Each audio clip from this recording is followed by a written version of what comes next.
It's very nice to talk to you, all of you, students. There's still some remaining, which is interesting. And of course, my colleagues from DE.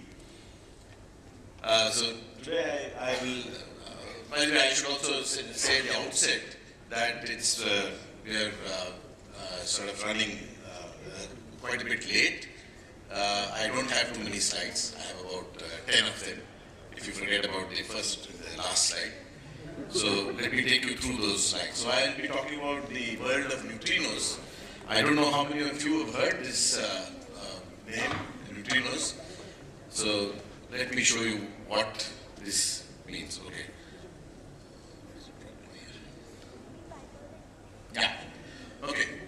So a neutrino is a so-called elementary particle.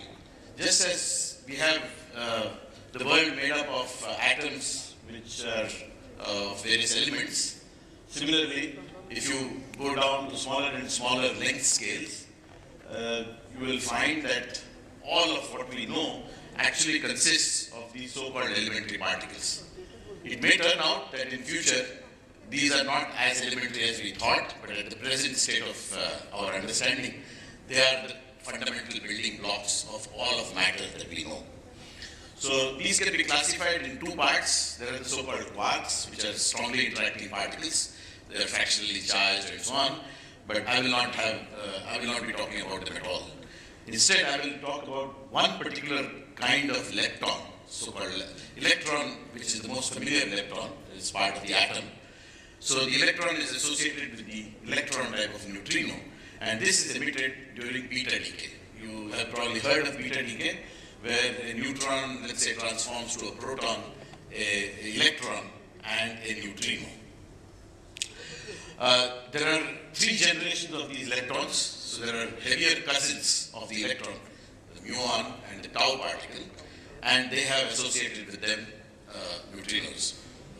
Of course, these are the particles which constitute matter, but then you also have interaction between these particles, and they are the so-called force carriers. So the most familiar one is the photon. So the electromagnetic radiation, where it is quantized, it's called the photon. Now, photon is responsible for all that we, why does it work? It works through the medium of photons. But the other kinds of particles, for instance, the one which is responsible for the strong interaction in the nucleus, it arises from these quarks, which themselves interact through so-called force carriers, which are called gluons. And finally, the weak interaction, which is responsible for beta decay, one example of which is beta decay, that is mediated by another force carrier, but this happens to be a much heavier particle than the photon. It's the Z and W boson. So the W boson comes in two charge varieties and so on. Okay. So these are the three families of matter, and I will focus my attention on the third row there, which is the neutrino. Now the neutrino has no charge. It has no electric charge. It has a very tiny mass, and this is a discovery which took place in the late 90s. We didn't know that it has a small mass. We thought that it was a massless particle, zero mass particle, like the photon. It turns out that this tiny mass is about a millionth smaller than the mass of the electron, which is the lightest particle that we are most familiar with.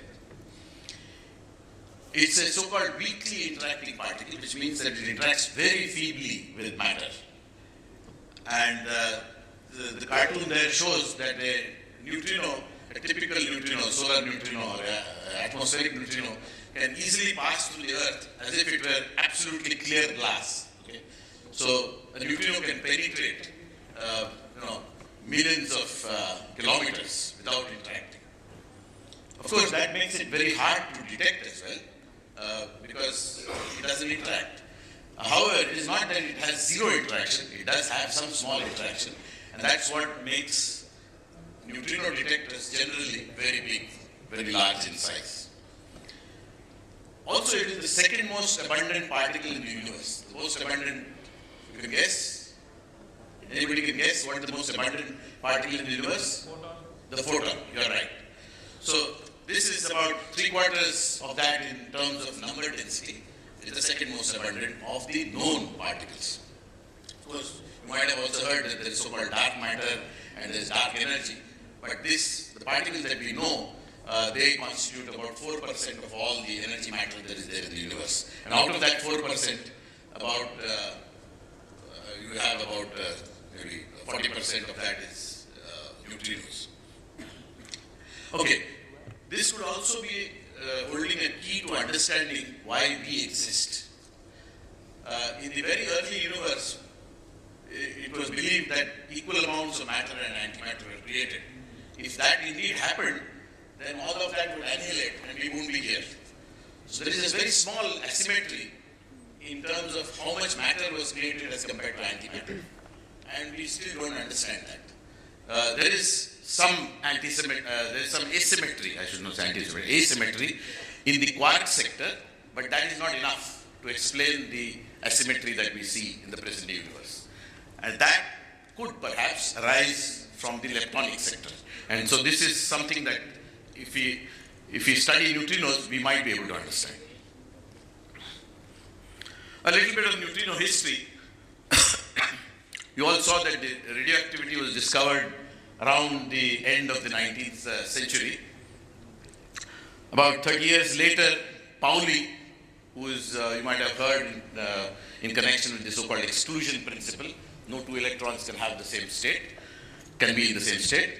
So he was the one who, in order to explain the continuous beta spectra observed at that time, very tentatively proposed the neutrino, because it was a time when people have been even considering the possibility that the conservation laws, which we are most familiar with, conservation of energy and conservation of momentum, linear momentum, they may be violated.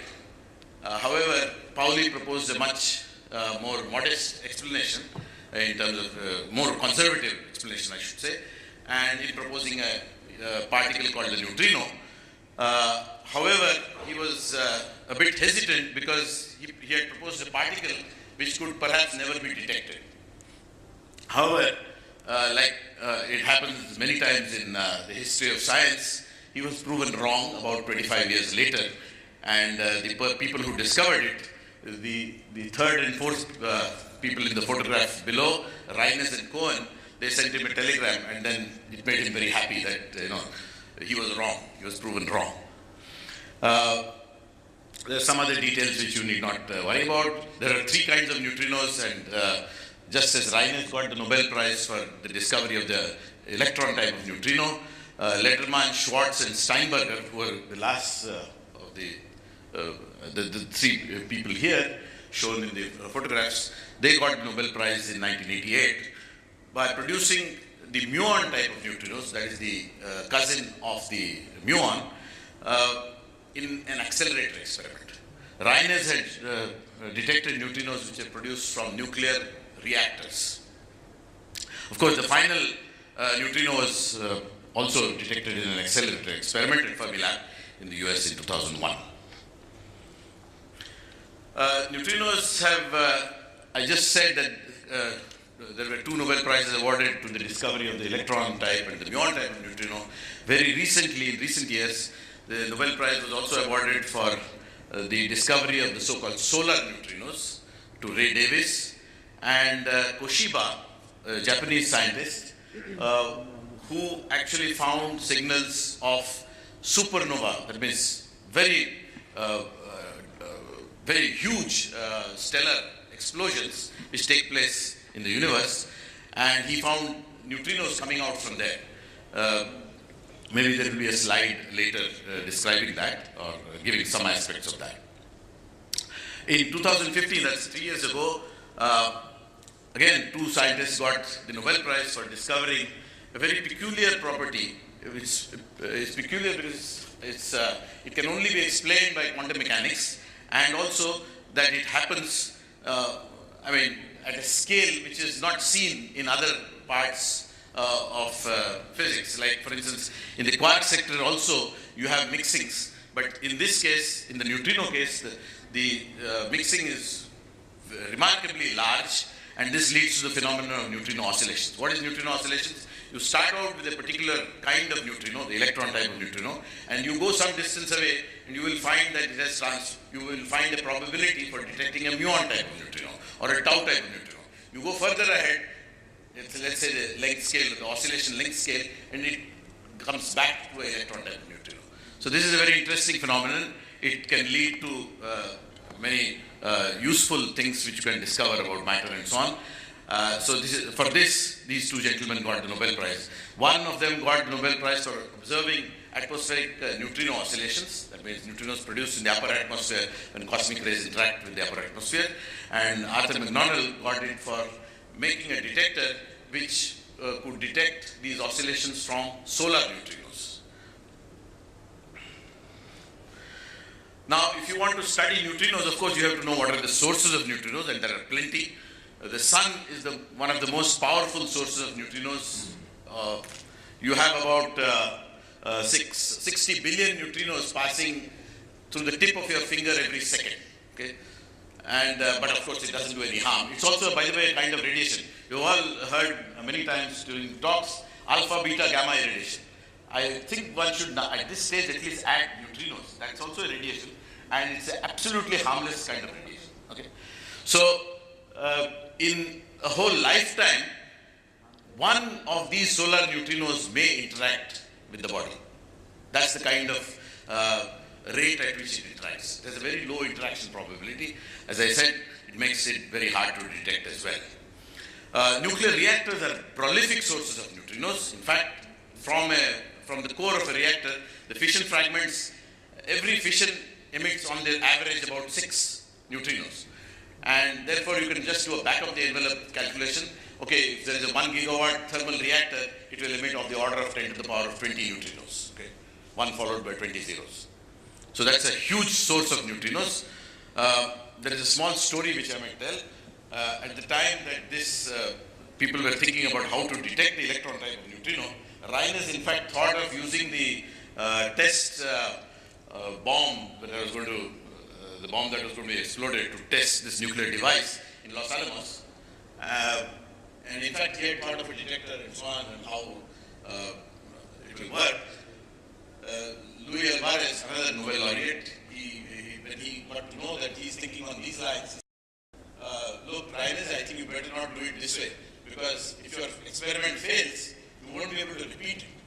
So instead, you better go to a reactor. That's a much better source of neutrinos, and that's what he did. And that's how he detected electron type of neutrinos for the first time. Particle accelerators, of course, are very powerful sources of neutrinos as well. And of course, they have the advantage that you can create neutrinos of the type that you want. Atmospheric neutrinos are much smaller in numbers as compared to solar neutrinos, but they are much higher energy. And it so happens that neutrinos interact with more probability if they are higher and higher energies. Okay? So the solar neutrinos are typically MeV scale energies, whereas atmospheric neutrinos are about 1,000 times higher in energy on the average. So that makes them somewhat easier to detect, but their numbers are much smaller, of course. Supernova neutrinos, of course, I just mentioned, the Nobel Prize came for that. In 1987, there was a big supernova explosion from which scientists detected about a handful of neutrinos. And again, I will not say much because there is a slide on that. Geoneutrinos, about the energy budget of the Earth is of the order of 80 terawatt. Okay, a terawatt is 10 to the power of 12 watts.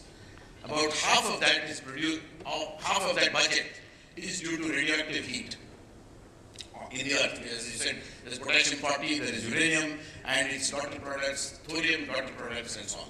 And about 40 terawatt is that. But then how do we know that it is of the order of half? Okay, people have theorized that this should be so, but for the first time, about 10 years ago, detectors that were built to measure reactor neutrinos actually detected these geoneutrinos. And they confirmed within about 15%, 20%, that this number, which we believed, is actually correct. Okay? And then finally, of course, there are these so-called cosmic Big Bang neutrinos, which I already said. constitute about 330 per cubic centimeter all over the universe on the average. By the way, if somebody ever finds a way of measuring these, detecting these, it would for sure fetch a Nobel Prize. The problem with this is that they are extremely low energy neutrinos. They are of the order of micro electron volts, tens of micro electron volts. So that makes it even harder to detect these cosmic Big Bang. So in the early universe, things which were produced and then the universe expanded and their energies came down. This is extremely hard to detect. But they are there all over the place. Okay, how does one detect neutrinos? Neutrinos being electrically neutral particles will not leave an ionization trail when they pass through a gas or a liquid or a solid, right? That's how usually charged particles are detected. They leave a trail of ionization which is then picked up by a detector in some way or the other. Since they only interact through the weak interaction, they can only produce through a reaction which is called the charge current reaction. So a neutrino comes in, let's say on iron, it transforms it to cobalt, so that's so-called charge current interaction, and produces the electron. Then the electron you can detect. So you can detect the neutrino via an indirect method by detecting ultimately the charge particle. Okay. Now, as I have already said, the mean free path or the average length over which it interacts is for an atmospheric neutrino is of the order of 10 to the power of 8 kilometers. You remember that the Earth's diameter is of the order of 10 to the power of 4 kilometers. So it would take 10,000 Earths to have at least one interaction for a neutrino, right? On the or half of the order of that. So this just goes to show that massive detectors are necessary, and even that with that you will have low event rates. Very recently, last year in fact in September, there was a big event in neutrino physics when coherent neutrino scattering was detected for the first time. In fact, this is listed as one of the 10 most important discoveries in physics in the last year. There was of course voting on that. And what do you mean by coherent neutrino scattering? By coherent you mean that the neutrino interacts with the nucleus as a whole, and so the interaction probability is increased from the single nucleon interaction probability by a factor of n squared. So as compared to other processes, at least there is a factor of about 100 that you get. So which means the detector sizes will come down by a factor of 100. So if you required a 1-ton detector, then you would now require a 10 kilogram detector if you were to use this coherent neutrino scattering. Okay. Now, coming to the sun, we know that the sun shines, but how do we know that nuclear reactions actually power the sun or the core of the sun? Of course, the nuclear reactions were proposed by Hans Bethe, who got a Nobel Prize in 1967 for that, saying that two protons combine to form a deuterium nucleus, a positron and a neutrino. Fortunately, this goes through the so-called weak interaction process. If this had gone through the electromagnetic or the strong interaction process, whose couplings are much, much stronger, then the sun would have died in a matter of days, rather than survive billions of years, which would enable, of course, evolution to take place. So the reason why we are all here is in part because of the weak interaction and the neutrino. Okay, but coming back, how do we know that these reactions are actually taking place in the sun? Nobody can go into the sun's core and find out what is happening there. Neutrinos provide the answer, because the neutrino can travel, as you saw, 10 to the 8 kilometers without any problem at all. That is the only thing that can survive from the core of the sun. If you, let's say, take a photon, that takes about 1 million years or so to drift, and in any case, it is not the original photon that was produced at the core. So these neutrinos take about 8 minutes, and, sorry, you can't hear? Oh, yeah, sorry. I think, okay, sorry. So these neutrinos were detected in an experiment by Ray Davis using a huge tank of cleaning fluid, C2Cl4, 600 tons of it.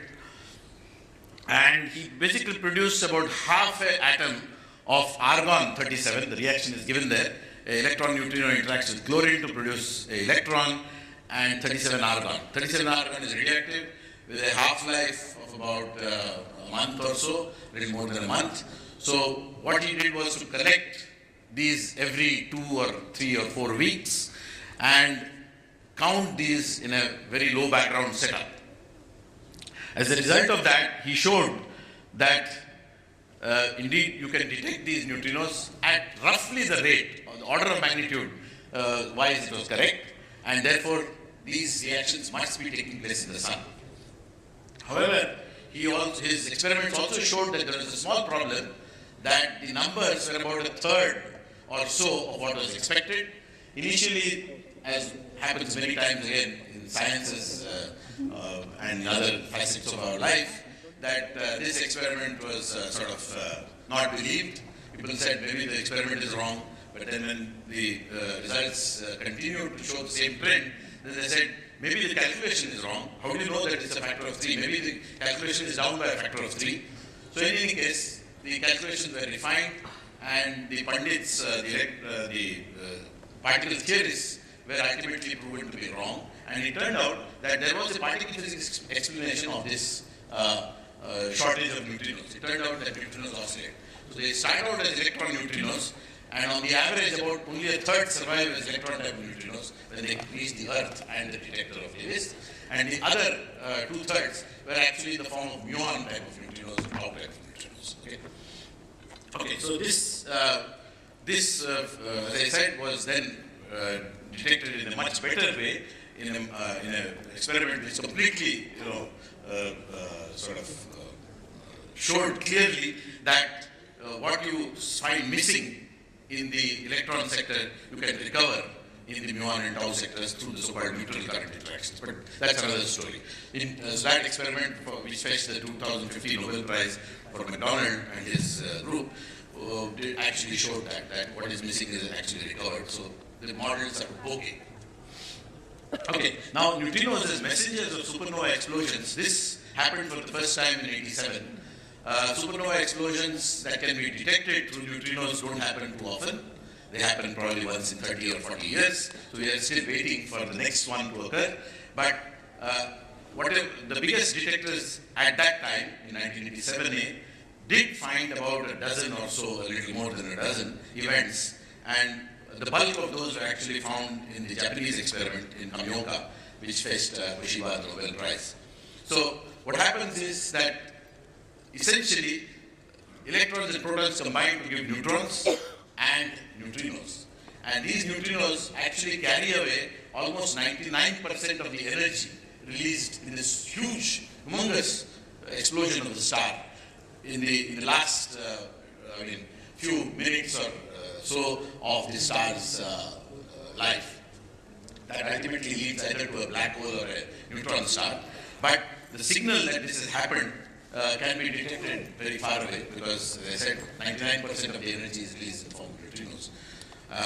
So there are some numbers given here. The energy carried away in the first second of this explosion is of the order of 10 to the power of 46 joules. It's very hard to imagine how large this number is, except when you compare it with the sun, which releases about 10 to the 26, a few times 10 to the 26 joules per second.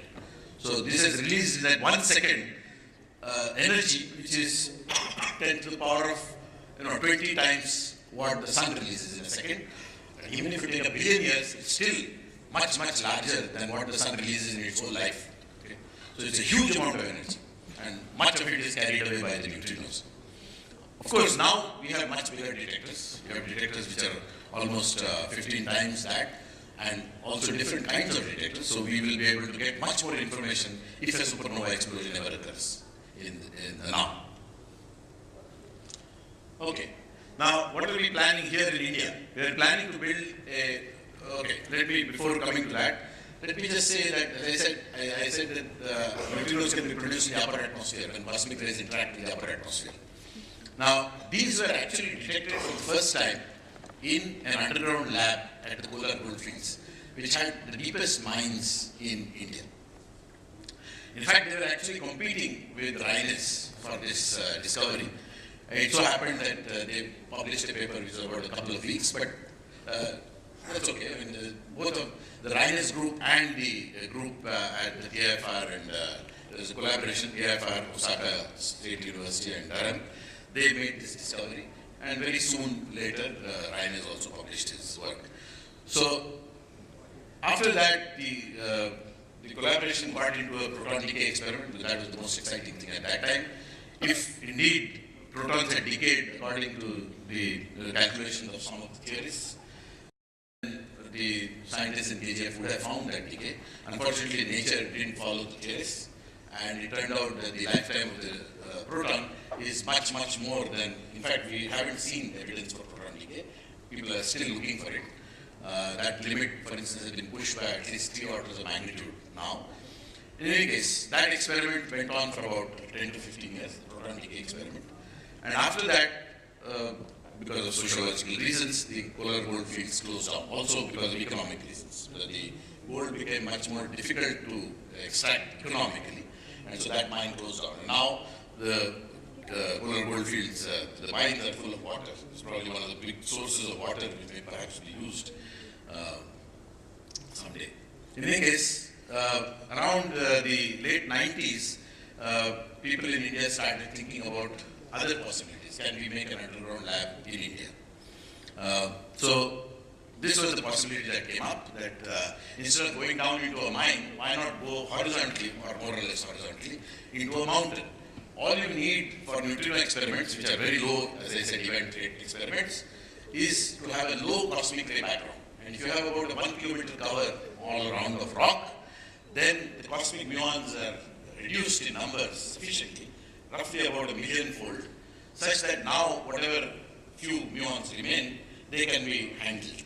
You can devise methods to remove these events from your interesting events. So this is the project, in short, that you go under a mountain, and initially a site was selected in Uruti, but there were some problems with the forest clearance. So another site has been selected. This is about 110 kilometers to the west of Madurai. So it's close to the equator. It may be good for solar neutrino physics later on. But right now the focus will be on getting to measure the atmospheric neutrinos.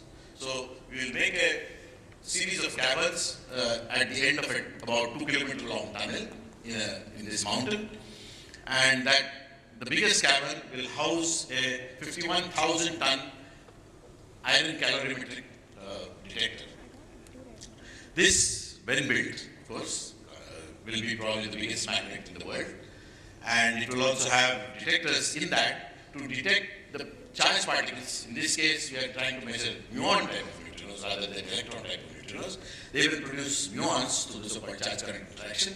And these muons will give telltale signals in the gas detectors that we will put in between iron plates. So we have layers of iron gas detectors called RPCs, resistive plate chambers, then again iron resistive plate chambers like that.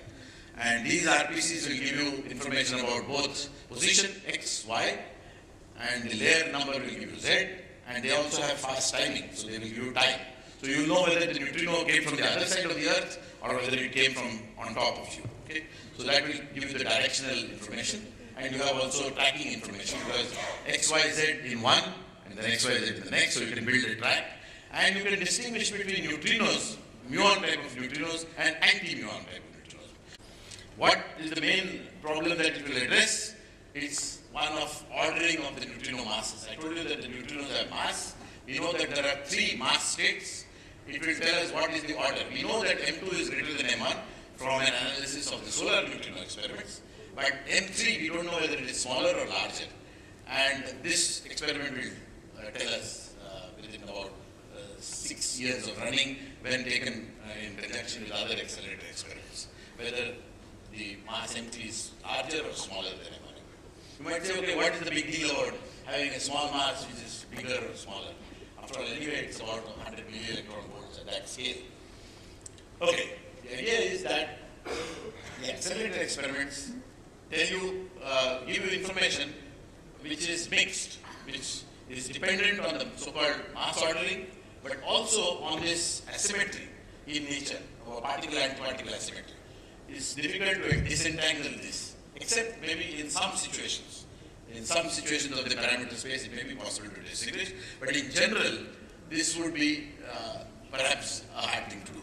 However, this experiment and those accelerated experiments taken together will be able to clearly say whether whether this particle-antiparticle asymmetry is there or not.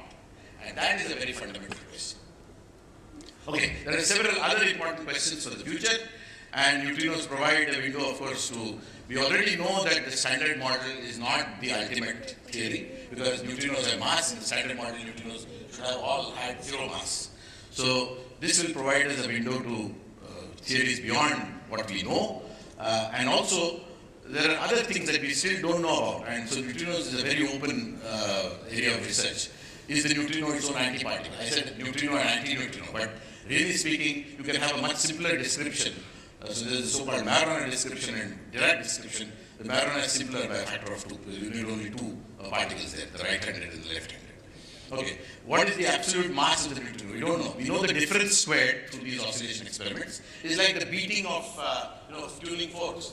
You may not know the frequency of the tuning fork, but from the beat frequency you can tell what the difference, right? So the neutrino oscillation experiments tell you about the difference in masses, but not the absolute mass. That is something that is interesting to know, and we don't know it yet. CP violation I already said. Are there more than 3 varieties of neutrinos? You saw these 3 families, but are there more neutrinos? Are there so-called sterile neutrinos? So there are many such questions, and it is the younger generation actually that will have some of these answers. Thank you.